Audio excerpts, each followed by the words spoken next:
Hello, I'm Paul Beckwith. In this video, I'm going to touch on the subject of AI, artificial intelligence, and climate change. I'm going to look at the positive aspects, the ways that AI can help us address the climate change fight, to spread knowledge, accurate knowledge on climate, and reduce the misinformation. But also on the negative aspects, I mean, AI is basically a power hog at the moment, uses much more power than, say, a Google search to do a search on AI. And we have these massive data centers around the world with more need for more of them. And it also uses a lot of water. There's a lot of cooling required of these data centers. So I'm going to give you, first of all, I have a connection back to AI because in the late 90s, I worked for ATI Technologies, a computer graphics company in Markham, Ontario, making computer graphics that could go on to cards, basically, that could slot into PCs. And of course, the thing driving computer graphics back then was gaming. So we had our graphics cards that would go into PCs and basically render the graphics. Very, very fast graphics, more and more detail. Our big competitor was NVIDIA. The ATI, I'm biased, but I think the ATI graphics cards were better than NVIDIA's. But then in 1999, NVIDIA came up with what they called the GeForce 256, GPU, graphical processing unit, and it revolutionized the computer graphics industry because it had onboard chips that would do its own processing. So it didn't have to have direct calls to either the Intel or the AMD central processing unit or brains of the computer. It could do the graphics rendering on its own. Now, spin back, I left ATI and came to Ottawa, to JDS Uniphase, to work on fiber optic communication systems, which is what I studied in school, got a master's in laser physics. So that's what happened. And so I left basically the computer graphics business industry about 2000. So the NVIDIA was a very tiny company, and it had these graphical processing units. In 5 years later, in 2005, people working on neural networks and artificial intelligence thought, hey, we could use these GPUs or graphical processing units from NVIDIA have them act as nodes or neurons and create a neural web, if you like, to simulate the way the brain works. So let's spin to the modern day. We have warehouses or data centers full of these GPUs, mostly made by NVIDIA. NVIDIA's captured the market essentially, or dominates the market in these GPUs, and they may have a warehouse 20, 30, 50 football size fields large, full of these computer chips, GPUs, acting as nodes or neurons in this neural network. So ChatGPT 3 came from GPT-3, which was a basically warehouse full of these nodes, these NVIDIA chips, neurons, simulating neurons connected by fiber optic cables, very high speed connections. So, I mean, the human brain is what, 86 billion neurons connected by trillions of connections between these neurons in like a neural net layered system. So the idea is to simulate this try to mimic this using the NVIDIA chips, connecting them with fiber optic cables, having huge numbers of them, and then training them on data scraped from the internet, vast amounts of data scraped from the internet. And then these AIs would basically interpolate between the data points and answer your questions and so on. Fill in the words in these large language models, which was the way it was originally thought of. So this is what's been happening, and there's emergent properties that are coming from these systems which make them seem very, very intelligent. Right now, I mean, they're not conscious, they're not sentient, But what happens, what do we do in order to advance GPT-3? Go to GPT-4, chat GPT-4. Well, we get a bigger warehouse with more nodes, more neurons, more interconnections, and then we get all these more emergent properties. And probably if we continue down this path, we'll eventually get some emergent consciousness or superintelligence. So we'll be talking about AGI, artificial general intelligence, or even artificial superintelligence. And so this is where we're heading. So can we use these systems to help us address climate change? So that's the big question. So let's have a look at what's going on. This is just basically an overview because, you know, and no doubt I'll cover this topic in many more videos. So this is an article that just came out basically yesterday, I guess, October 15th, 2024. AI is changing my work as a meteorologist. Hurricane Helene and Milton prove there's no going back. So AI can accurately predict a hurricane's movement as well as other types of extreme weather. It could be a game changer as climate emergencies increase. So this is Eric Holtis. He's done a lot of work. He's been studying, forecasting, and writing about hurricanes for more than 20 years, way back when we drew weather maps by hand. So Helene and Milton were the first two hurricanes where people leaned hard on AI-generated weather forecasts, and it feels like a turning point. So with our escalating climate emergency, the warming atmosphere is helping to make weather is more extreme, more dangerous. That puts more and more people into harm's way. So if we have more confident predictions, more accurate predictions of which hurricanes will go beast mode and which ones will safely fizzle out, gives more people time to prepare and saves lives. So during Hurricane Helene and Milton, Holtis and other meteorologists, they use this AI tool called AI RI. Okay, RI stands for rapid intensification. AI, of course, artificial intelligence. It's a University of Wisconsin tool developed by researchers. It gives updated hourly odds on the chances of a forming hurricane, a nascent hurricane going through a bout of rapid intensification, again, the RI.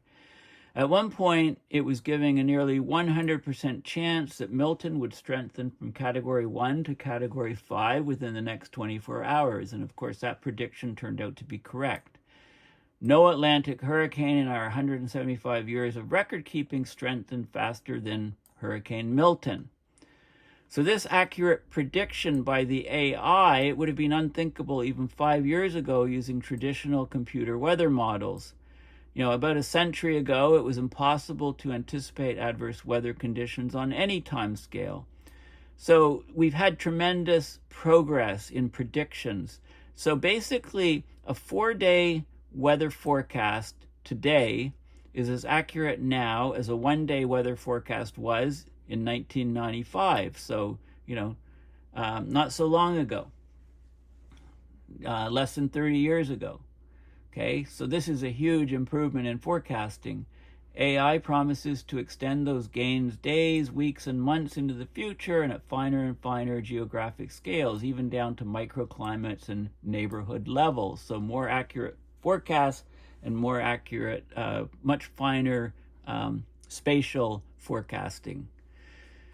Even after adjusting for inflation, natural disasters now cost about 5 times as much as they did in the 1980s. Daily weather fluctuations can account for as much as 3 to 6% of GDP annually, and flooding from extreme rainfall events alone like Helene now cost an average 1% of the US GDP. Well, I talked about a paper talking, saying, you know, about much higher numbers like the inflation rate, which bankers try to keep at 2%. As much as half of that could be attributable to climate change, and that's over the next decade. And food is even worse. Food prices and food inflation is even worse. In 25 years, the total effects of climate change are on pace to cost trillions of dollars annually to countries. So better weather forecasts couldn't come soon enough so we can prepare for what's coming. So if you've tuned out over the last few years, the Weather Service has really come a long way. We've just about realized Doc Brown's vision in Back to the Future. So here's a screen capture from AI RI, giving the probabilities of intensification of storms and the comparing them with other models. So Eric Holtis, he talked to the creator of AI RI, who's an expert on hurricanes and satellites data at the University of Wisconsin. So her routine runs of the rapid intensification AI model, it requires hardly any computer power at all. So this is interesting. It doesn't need anything fancy. There's no GPU, graphical processing unit needed. It usually runs in under a minute. Of course, it does pull probably stuff from AI servers, right? Which it doesn't say that here. Before the rapid onset of AI tools, the best hurricane computer model was developed at a cost of $150 million, had to be run on one of the fastest computers in the world.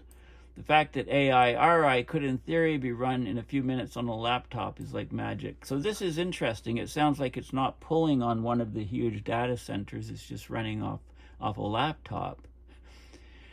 So the National Weather Service, NWS, and its parent organization, NOAA, which are hopefully around for a large number of years, depending on the U.S. election, because there's threats against it, they've invested in AI and machine learning to help scientists sift through reams of environmental data that are collected every day, find patterns in the reams of data. Computer-aided weather models have been used for about 50 years on the biggest computers scientists can afford. There's hundreds of math and physics calculations to do these forecasts. So weather forecasting's always been very expensive. So the inequity is stark, because if your governments in richer countries like the US and Europe spend an average of about $25 per citizen on their weather forecasts, poorer countries spend less than $1 per citizen per year, so there's less accurate forecasts. So AI could level the playing field if you can run it on a PC, on a laptop. Now Miami is the heart of the hurricane forecasting world, right? It's where official hurricane forecasters are based there, at the National Hurricane Center. They also have hurricane hunters, which is a division of the U.S. Air Force Reserve that has for decades flown aircraft through hurricanes to measure their location, movement, and strength. Okay, so they try to improve hurricane forecasts and improve the sifting and analysis of airborne weather radars when a hurricane hunter aircraft flies through an actual storm. So they want to do real-time analysis of this data to get accurate tracking and information on hurricane intensification, paths, etc. So AI opens a lot of doors that are not essentially possible now, at least with current computational power, because the AI models can run so quickly. So they can create high-resolution forecasts for localized regions and help save lives, and not just for hurricanes, for heat waves, extreme weather, and heavy rain events.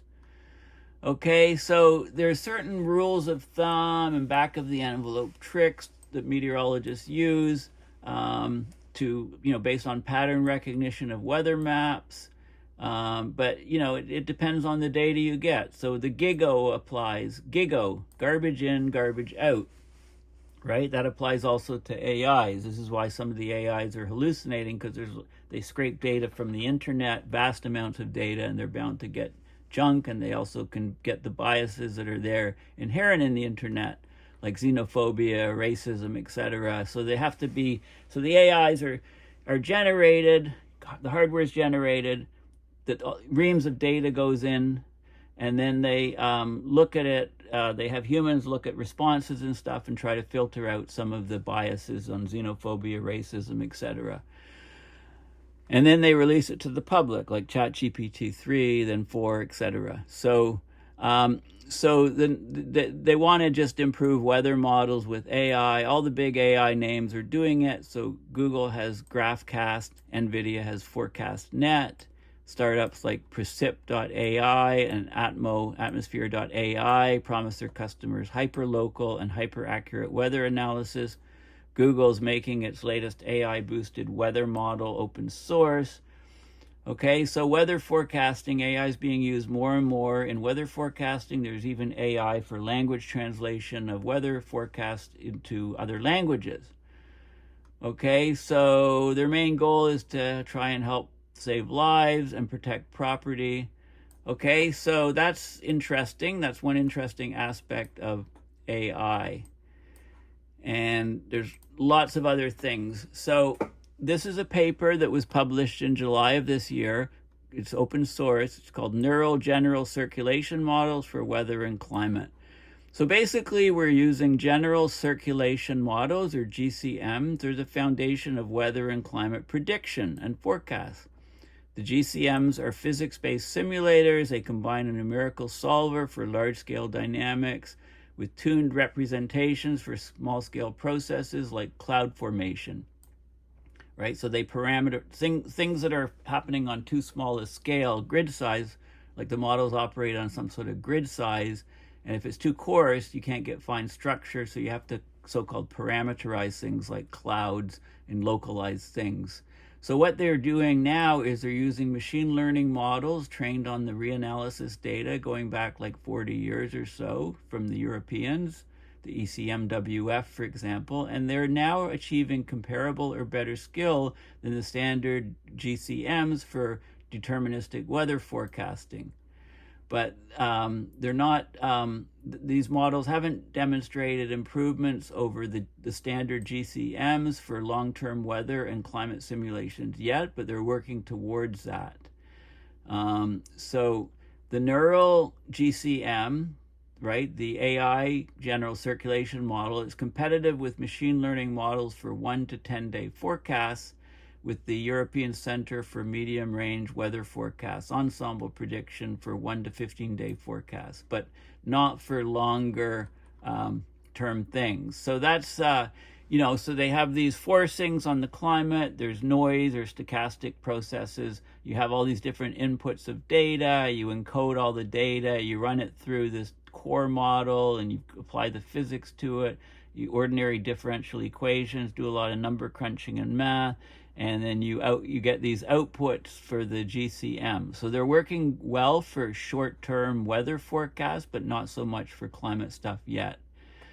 The learned physics goes into a neural network, and then you get these tendencies coming out of it. So that's part of the process. Okay, so there, and then you can compare the outputs and errors from the AI version versus the standard GCM version. And they're working all the time to improve the AI part of it and the general GCM. So there's lots of data that goes in.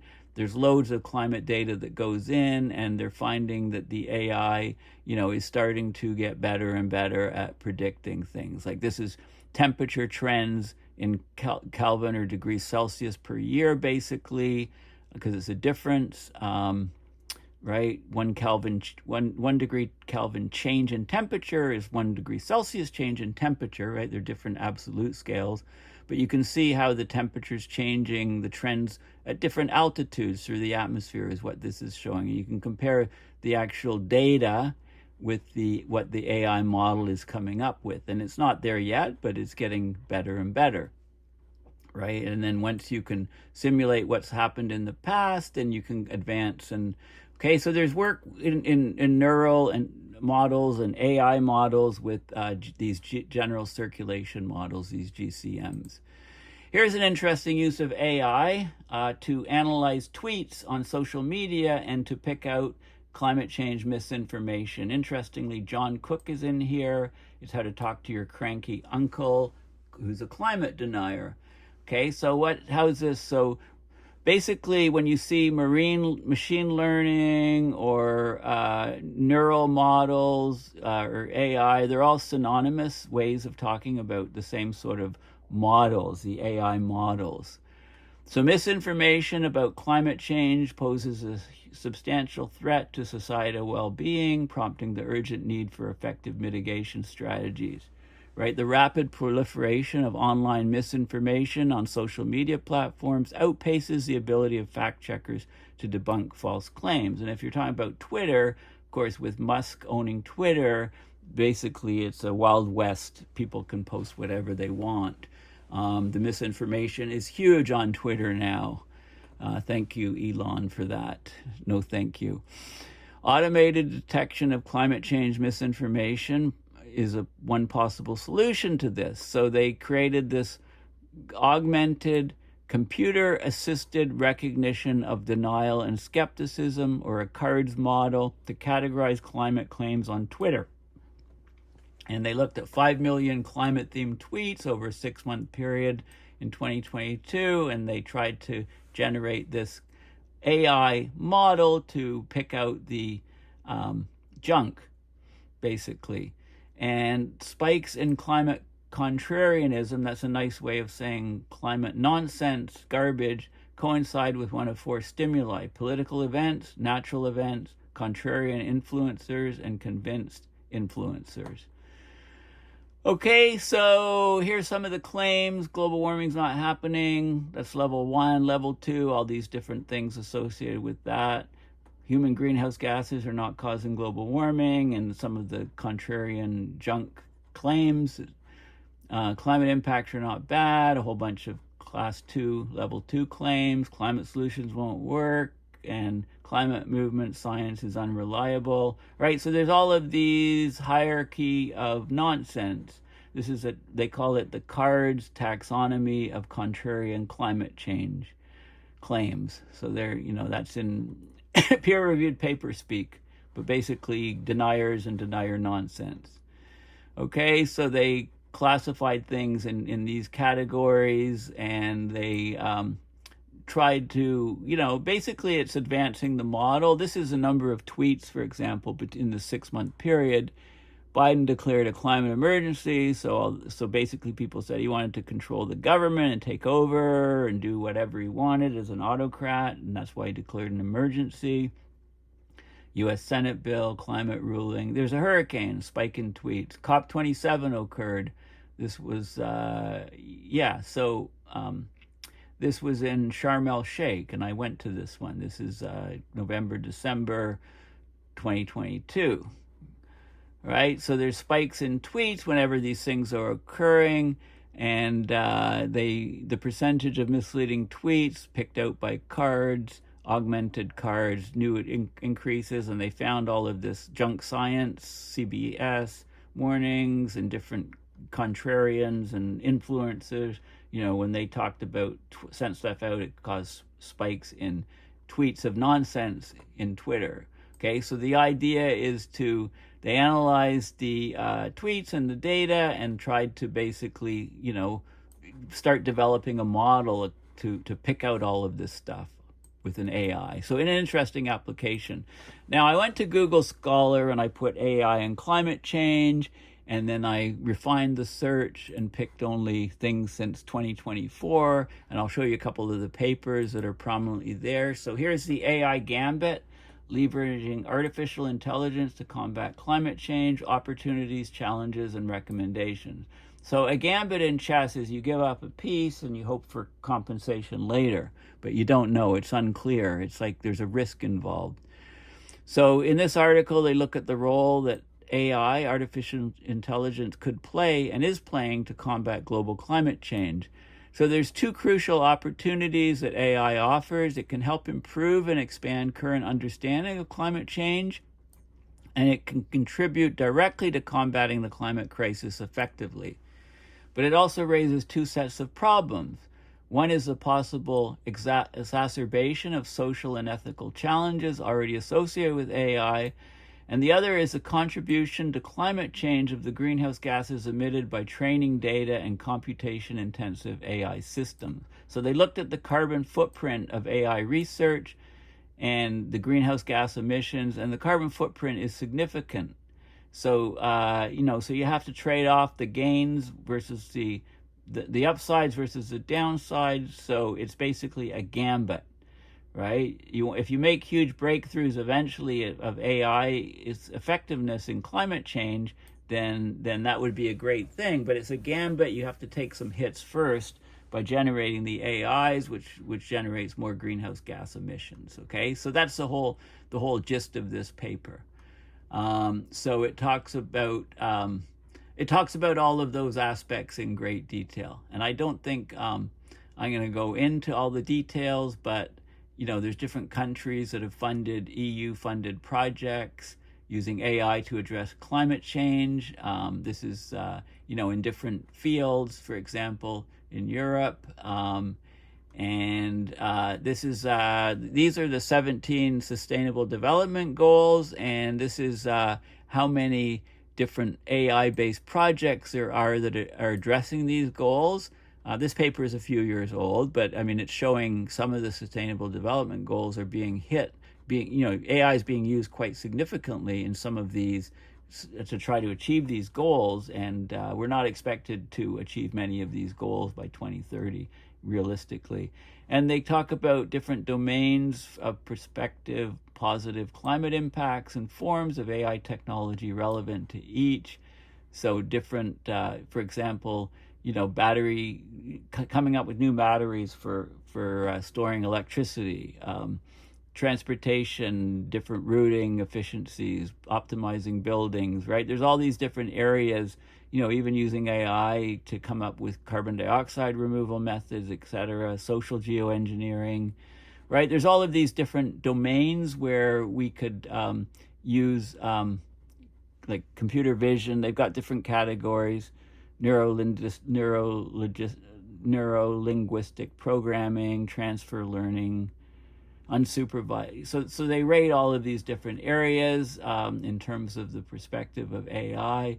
Here's some projects in the Oxford database working in the different domains using AI, different projects in different domains to try to improve farming, grow more forest, carbon capture, and then they talk about the risks and the footprints of AI's carbon footprint, because right now these data centers use vast amounts of electricity, and they talk about the details of all of this. Okay, so that's that paper. And here's a preprint, because it's on the RXIV, so it's thrown up there. People can look at it and comment on it. It's not peer-reviewed, but it will, after enough people look at it, they make modifications to it, and it's peer-reviewed, and then it comes out in a journal. So it's not quite at that stage. It says it's ClimateGPT. There you go. Towards AI synthesizing interdisciplinary research on climate change. So basically this paper introduces ClimateGPT. It's a model family of domain-specific large language models, the LLMs, which is behind AI, that synthesize interdisciplinary research on climate change. So they train different models from, and they call them tokens, 300 billion tokens, data points for the models, and they train them basically to be climate change AIs, if you like. And they used human evaluation at the end to make sure it was not garbage coming out. And so basically they talk about the details of what they did, the training. I'll just show you a couple things here. So this was a score. There was an automatic evaluation of these climate-specific benchmarks that they had, and these are the different models that they looked at. Different versions, so some of them were higher than others, right? So they're trying to tweak and find a way to get this ClimateGPT model out, which would eventually then go to the public, and people could ask it questions, and it would basically have the latest knowledge on climate change. So, it talks about the large language models, their ability to comprehend and generate human-like text that empowers them to address a wide variety of tasks, some different versions, and how they're training them on, from hundreds of billions to trillions of tokens on these sort of diverse large data sets, covering a wide range of topics and domains, and then about the specific use in climate change. So they propose a large language model on climate change called ClimateGPT, which should help the diverse science communities involved to exchange information and knowledge along the three major multidisciplinary dimensions it covers. So environmental and natural science, economics, and social science, all those aspects of climate change. Okay, so they talk about so it goes into the technical details behind generating this model and benchmarking. And here's, they weight different things. So they weight news 1, publications much higher 4, books 3 in the middle 3, patents 4, Wikipedia high. Wikipedia is much better than it used to be. Policy and finance and science. So there's different weightings, right? To weight so they don't just treat all of the data coming in equally. They weight it, right? And it goes on into lots of details. So, you can read the details if you want. This is open source, this ARXIV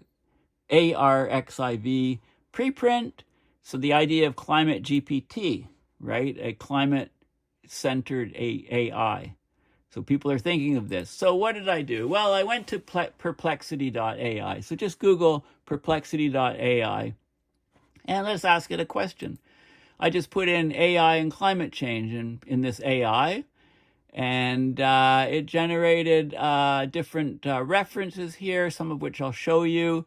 And it says AI is playing an increasingly significant role in addressing climate change, but its environmental impact is complex and multifaceted. And some of the applications, like for climate modeling and forecasting, AI can be very useful. I talked about that already. Renewable energy optimization, right? Creating better wind turbines, better materials for solar panels to increase their efficiencies, better materials for batteries. It's already been used and developed, come up with some compounds that we never thought of before that could reduce lithium usage in batteries by 70%, or by, maybe it's by 30%, having, only 70% of the lithium usage compared to before. But it's very promising. Environmental monitoring wildlife, for example, forests, tracking things in combination with satellites to get global carbon storages, disaster prediction and response, emissions tracking. But then the concerns are, of course, the energy consumption, right? Training and running AI models requires significant computing power, electricity, but also water. It needs you need to cool these data centers. The GPU chips, for some reason, generate more heat than standard chips. Data center emissions, lack of transparency, who knows what's going on, right? So balancing AI's potential and impacts, using renewable energy sources to power the data centers, improving the AI model efficiencies so there's less energy consumption, developing AI policy that considers both its applications and emissions, and so on, right? So, and then there's all these sub-questions here. So yeah, you can use Perplexity.ai and ask it what's going on. This is a group called ClimateChange.ai.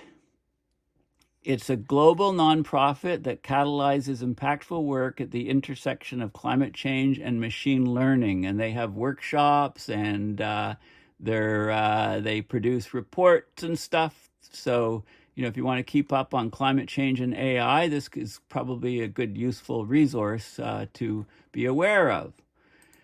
5 insights into AI as a double-edged sword in climate action.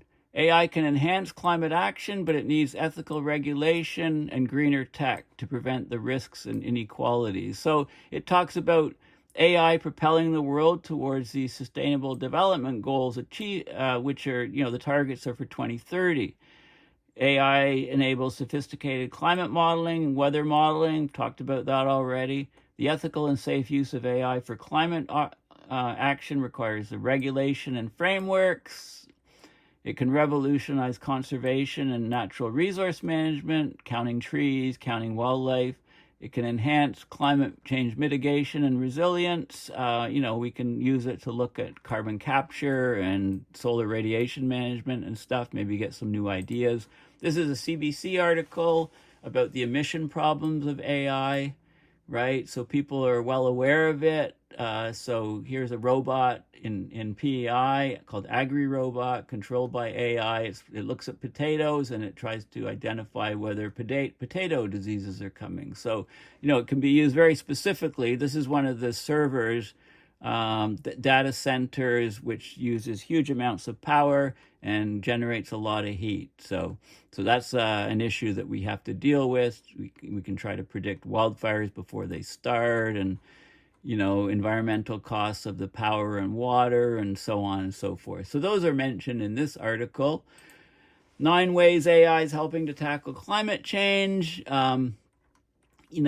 Icebergs. AI knows where icebergs are melting and how fast, right? So scientists monitoring icebergs and monitoring deforestation and climate risks in Africa. All these things are being looked at with AI, using AI to recycle more waste, right? Different types of waste streams, cleaning up the oceans, helping with predict climate disasters. So all of these things, in Google DeepMind, it's the Google AI laboratory is looking at AI to fight climate change, including in a number of areas. Right? There's different nonprofits, AI for decarbonization. There's all of these things. And this article specifically talks about the soaring emissions for Google and Microsoft. There's a couple things. This is another one of these data centers.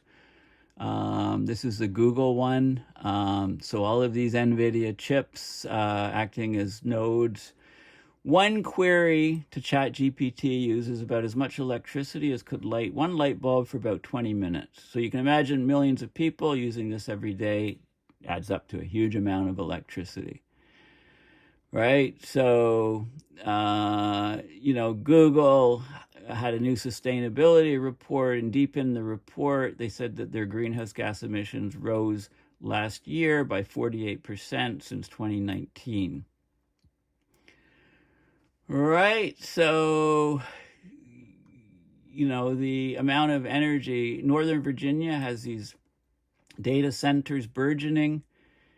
The data centers will need the equivalent of enough energy to power 6 million homes by 2030, according to the Washington Post, right? This thirst for electricity and thirst for water to cool these. And here Goldman Sachs says the expected growth of data centers in the U.S. says they'll be using 8% of total power in the country by 2030. Right now, it's about 3%. The proliferation of AI technology and the data centers necessary to feed it will drive a surge in power demand, the likes of which haven't been seen in a generation. Right? Currently, there's more than 7,000 data centers worldwide. That's up from 3,600, almost doubled since 2015. And the data centers consume the equivalent amount of electricity per year as the entire country of Italy at the moment. And they talk about some of the expenditures and stuff. So this is something we have to watch closely. AI is an energy hog. This is what it means for climate change. I think this is where I saw some interesting anecdotes. They talk about, the usage and how much electricity is needed in total. So rising electricity demand is a huge issue.